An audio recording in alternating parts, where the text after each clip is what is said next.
Well, hello there. Welcome to another episode of Ordinary Guys Bourbon.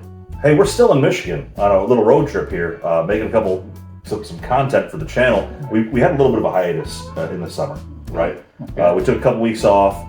I think it's a lot like, back in the, when they used to have like network TV that people would watch religiously, maybe when like Dallas was on. Yeah. Maybe Dallas took a little a mid-summer hiatus.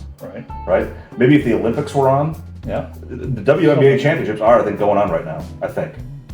I don't know. But we're still in Michigan. On the program, you guys know this guy. This is my dad, Greg Stevens. Welcome back to the program. Yeah. Hi, everybody. We've got a special bourbon today, but we'll get into that in a minute. Okay. So on my drive here today, I sent you a picture of this. I was behind a Yuengling truck. And Yuengling, the beer, has not been available in Michigan ever until about like a week ago, 2 weeks ago. 2 weeks ago, maybe, yeah. And now Yuengling is available. So what are is Yuengling your beer of choice now, or? It's going to be the only beer I'm going to drink from now on. That's all it. You're the locking beers, it in. All the beers like Miller, Budweiser, they're all 4-0. Yuengling, the oldest American brewery. That's true. That's true. It's great. It's a great beer. But It's good. But not the oldest brewery in North America. It's not. That would be Molson. Most of them are old. Yeah, but It's Canadian. Molson and Coors have merged, and we went Yeah. through this a little bit with some detail with an episode with Andy, Yeah. where it was a Coors distilling company, and we brought up that Molson's the oldest brewery in North America. Yeah. Yuengling's the oldest brewery in the United States, Okay. and I think Pacifica or something like. No one really cares, Right. but the oldest brewery from Mexico is also referencing that. Okay. But we also talked about with Andy. We talked about you used to drink Labatt a lot.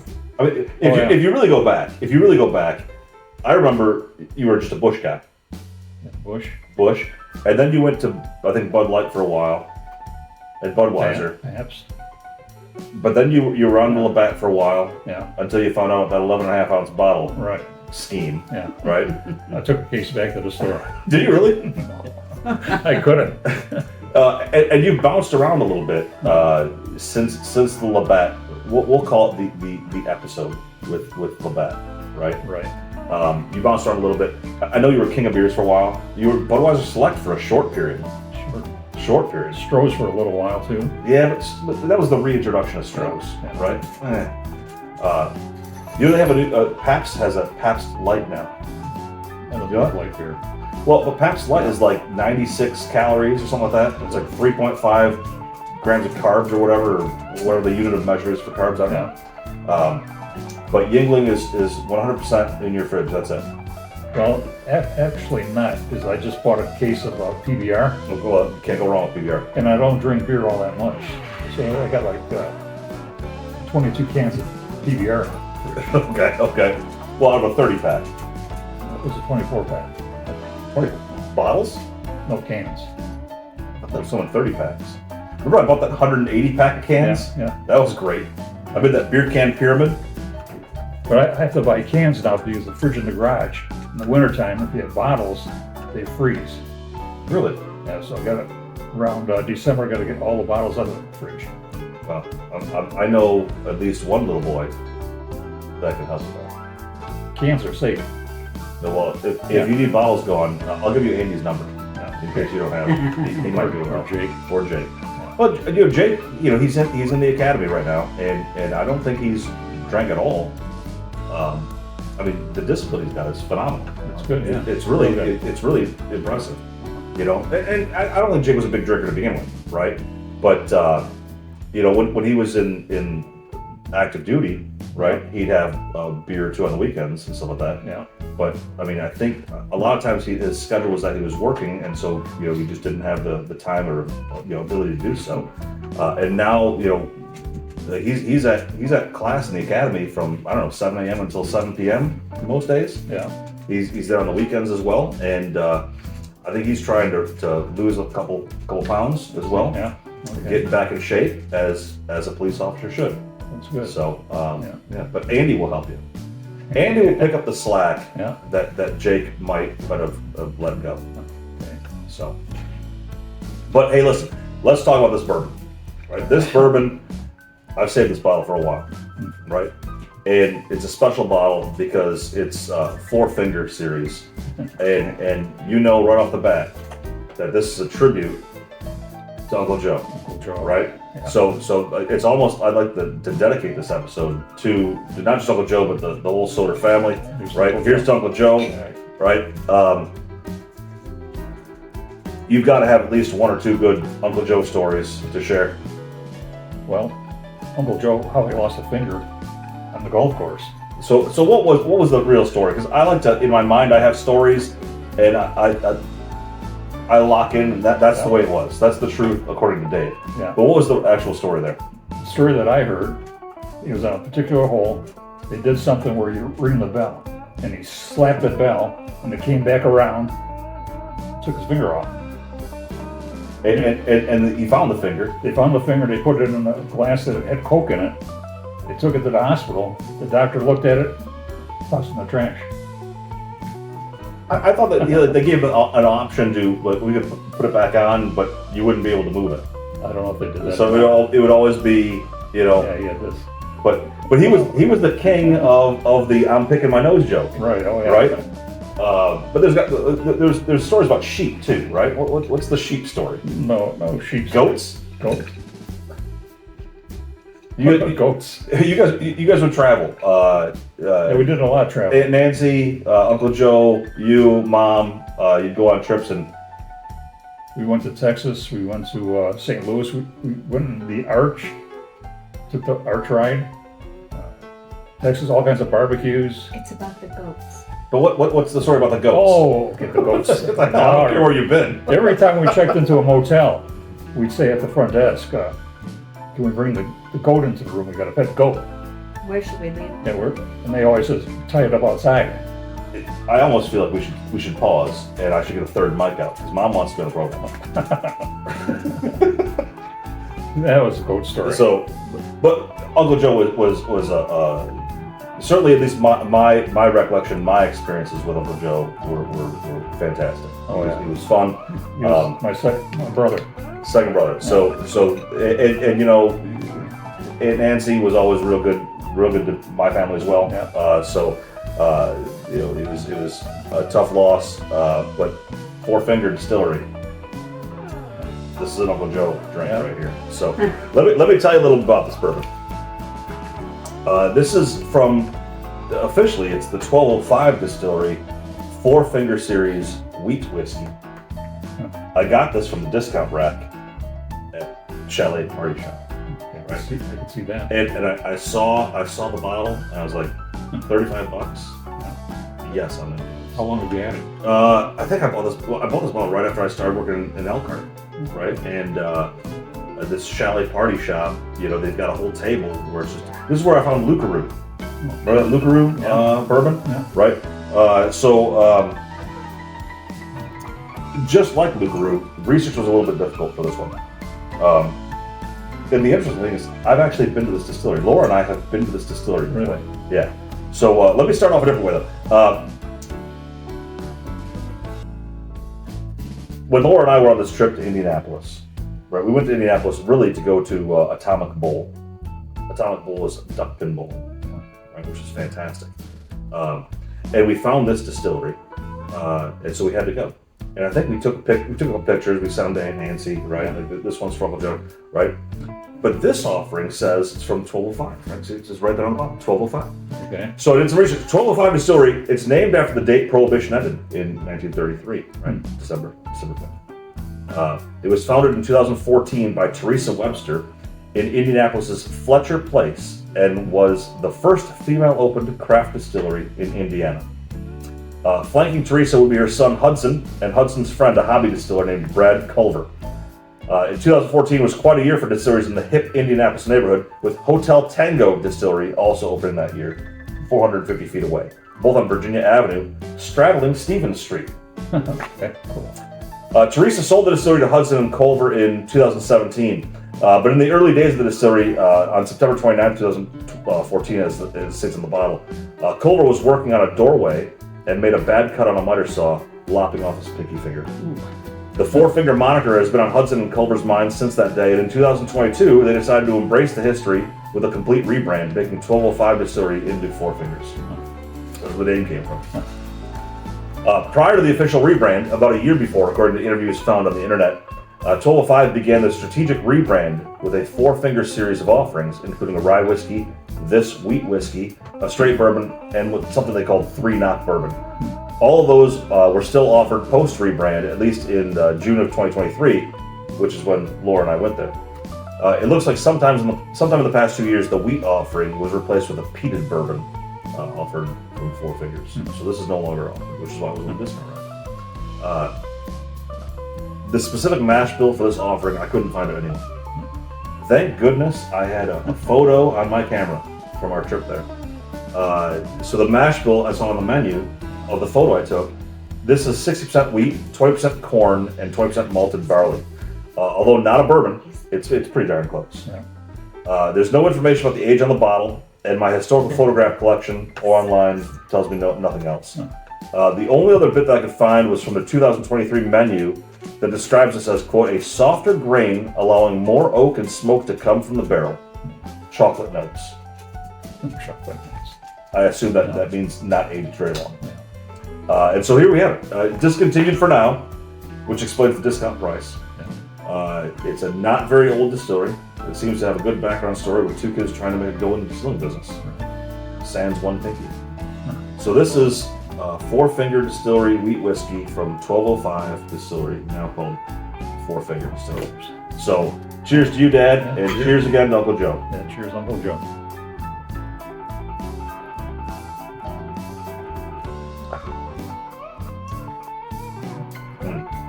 Not bad. Neat. Very tastes better neat than it does on water and rocks. I'm not sure. This is gonna be a tough one. Tough one to score. I mean, I love the story. I love that there's people that are trying to get into this business. Yeah. And trying to. I don't think. If you're a new distiller, are you really trying to compete with the big guys? What's the proof on this stuff? 3,000, I think. 90 proof. But I mean, the Detroit City Distillery, Valentine's Distillery, Journeyman's Distillery, right? Places like this, Iron Fish, right? Are they really competing with Elijah Craig? Are they really competing with Jim Beam? Maybe just to a local market. I think they're just trying to make a go at it. Yeah. Like Traverse City Whiskey Company with Lord, I went there a couple weeks ago. Yeah. And I love the place. I love the idea of it. I would not buy a bottle of that bourbon. How much does that go for? I don't know. I take that back. I don't like flavored whiskeys, right? No. But they have a cherry bourbon Yeah. that's actually pretty darn good. I mean, you're from cherry country, right? Yeah. So, but anyways, let's get to the scoring, right? So, Okay. 1205, now known as Four Finger Distillery. This is Four Finger Series, discontinued wheat whiskey. So I don't even know why we're recording this. Right? No one's gonna go out and buy this shit. But again, Four Fingers, Uncle Joe, you had to, right? I don't think Uncle Joe would drink this stuff. I don't think so either. He was a martini man. Yeah. Vodka holds the vermouth. Yeah. She's saying anchovies. She's saying smoked bloody chubbies. Oh, yeah. Right. She's going back to the Leland Peninsula. Oh yeah. Right. Fishtown. Fishtown. Right. I think that's what's the name of that restaurant? The drink was called the Chubby Mary. I thought it was the Bloody Chubby. That doesn't sound right. No, Chubby Mary? Chubby Mary? That was the best clam chowder I think I've ever had at that place. It was good. some cove. Some kind of cove. The Cove. That's what The it's called. Cove, yeah. It's called The Cove. Yeah. So Heritage, maximum score is 20. What do you think? I think I'll give it a 6. Yeah, I think I'm right there with you. Not a lot of Heritage. I love the story though, and I hope nothing but success. Right. Right. Taste and drinkability maximum 40.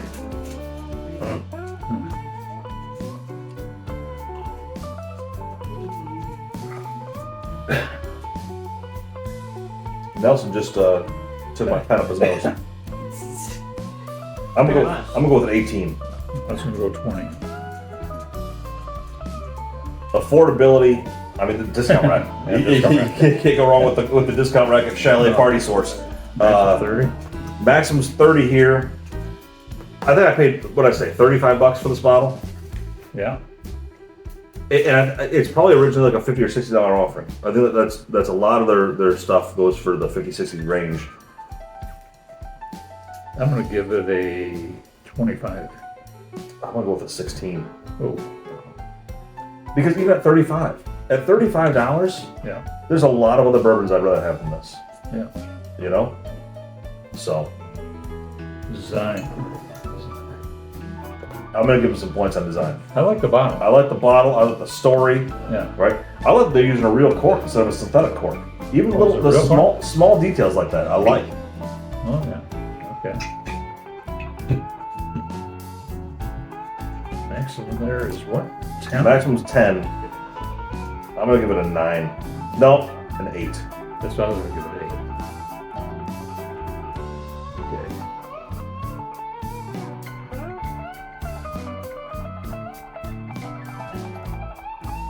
I think I'm at a 59. You're at 59, I'm at a 48. Oh, okay. So the scores may be a little bit low. Yeah. The liquid may be a little bit, maybe that's why they discontinued. I might want a little high in taste because I didn't really care for the raspberry. You can't go, you already wrote it down in pen, you can't change it. The neat sample tasted good to me. Yeah? Yeah. So that's Four Finger, 1205 Distillery. I'll tell you what, if you're in Indianapolis, Indianapolis is a beautiful city. I've been there the one time with Laura. Atomic Bowl, you gotta go to Atomic Bowl. I mean, Dunkin' bowling is wild, Is it? right? The balls are like softballs, Yeah. right? And you just like whip them down the lane. And this bowling alley, I don't know how long it's been open, but there's like, it's on the second floor, it's on the first floor, or it's on the third floor, I don't know what the hell, you know. But it was a wild place to go, you know, bowling, and that experience. It's not like a bowling alley, it's more like a skee ball. Yeah. It's more like skee ball than anything else, Yeah. you know. But this distillery was cool to go to. Literally right across the street, right down the road is the Hotel Tango, Yeah. which is also a new distillery, right? It's a cool environment. Yeah. Walk around Indianapolis. There's some kind of like river that goes through Indianapolis, Is there? right? And there's like kayaks that are on the river, and there's those those swan boats that like if you're like like new to dating and you got your girlfriend. You're like, let's go on the swan boats. And she's not pedaling. You're thinking the whole time, what the hell did I get myself into? There's a steak place in Indianapolis that's on my bucket list. Yeah? And I buy the shrimp cocktail sauce and the horse shrimp. What's the name of that place? Famous steak place.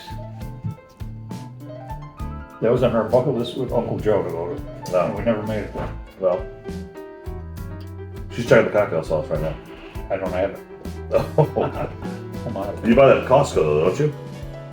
I think I bought it at Eastside Market. Hmm. Anyway, not bad. Not bad. I wouldn't buy it though. Before we conclude, talking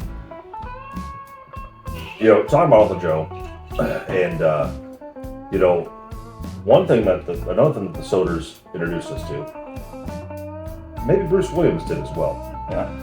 Is a delicacy from New Jersey. Yeah. Right? Oh yeah. And I think when we went out to Joe and Trish's wedding, Yeah, oh, yeah. right? I think you and I went to some like grimy grocery store. Yeah. And we bought like the styrofoam coolers. Right. And we yeah. loaded it up with pork roll. Pork roll, yeah. Right? And it's I'm not a Jersey person, obviously. Anyone from New Jersey, feel free to comment. Correct me if I'm wrong. St. Elmo steak. St. Elmo's, yeah. But the pork roll, it's pork roll if you're in South Jersey. Yeah. It's Taylor ham if you're in North Jersey. Okay. Right? Different. But pork roll, we couldn't get it anywhere around here. Bruce Williams, you could order it online from Yeah. JerseyBoyPorkRoll.com. Right. Which I don't think that website exists anymore. No. Because Bruce Williams died like 10 years ago too. Right. But you could get it at Canton Market for a while. And BJ's sold a big roll of it. Yeah, you guys bought Laura and I that big damn roll. Right, like a 5 pound I still roll. have some of that in the freezer. But the last couple times I've been there, they don't have it. People just buy it up, maybe. So Maybe were you a Taylor ham person? Do you ever have the taste test Taylor ham versus like Case versus Loeffler's? No.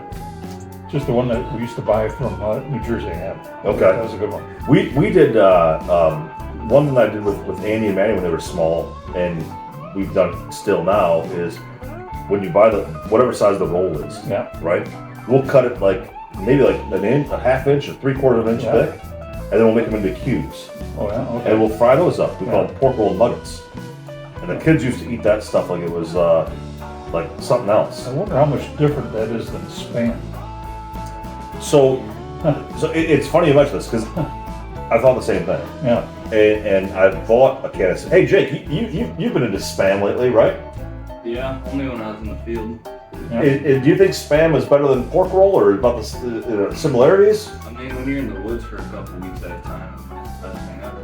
Well, if you're in the woods, I guess you could eat pretty much anything, right? Yeah. Yeah. Mix it with eggs and a tortilla. Ooh, I like eggs. Oh, I do like eggs. I think the pork roll nuggets were the best. Or, yeah. The only problem with pork roll is when you cooked in a pan, Yeah. it would like you do the fireman notches, right? So, Yeah. so it prevents cupping up like an old style pepperoni. But it would leave this like almost like a slimy, gummy residue. You know what I'm talking about? Oh, yeah. You know, and if you let that harden, it was like concrete. You're seasoning the pan. Is that what it is? Because I had to use Brillo. I use an air tool to get it off. You know? So, but that was something that I think we got introduced to from New Jersey, from Bruce Williams, Right. Certainly from cousin Joey and Trisha. I wonder if Joey and Trisha eat that stuff. I bet they eat it every day. But they eat it every day. Yeah. Probably fish and pork roll. That's probably their diet. Pork roll, fish, and bourbon. That's it. Joey eats fish. Trisha doesn't like fish. Well, because she's eating pork roll all the time, probably. That's it. You know? She's addicted. She is. Okay. So that was 1205. You've polished it up. 1205, Four Finger. Best of luck to Four Finger Distillery and Whiskey Tango for that matter. And Uncle Joe. Uncle Joe. Cheers.